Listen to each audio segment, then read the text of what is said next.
ये वाली मुजफ्फरगढ़ रोड, इस रोड पे आप जो है ना काम शुरू हो गया है। ये कुछ जगह तक ना रोड बन गया है।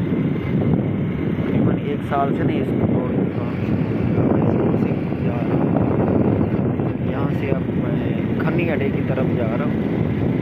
यहाँ से रोड एक तरफ बन रहा है, दूसरी तरफ अभी नहीं बना। आगे मैं आपको दिखाता हूँ कि बजरी जो है ना, ये देखो, ये रोड की एक साइड है, ये साथ में दूसरी साइड है। इस साइड पर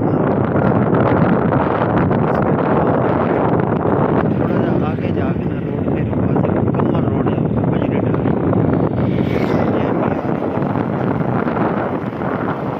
खन्नी अड्डा, खन्नी अड्डे की तरफ। यहाँ पर एक हाथ से मोटरसाइकिल चलाना बहुत मुश्किल है।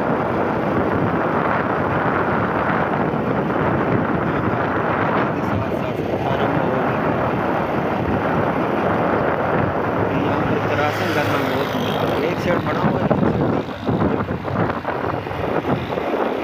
आगे जाके ना रोड खत्म हो जाता है। ये जो लोग जिस पर लोग डाला हुआ है जाके खत्म हो जाता है।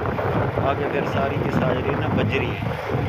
यहाँ पर मैं थोड़ा सा ब्रेक लगाता हूँ कि मैं नीचे इस जो बजरी पड़ी हुई है ना, यहाँ पर मैंने उतरना है। आगे से कार आ रही है।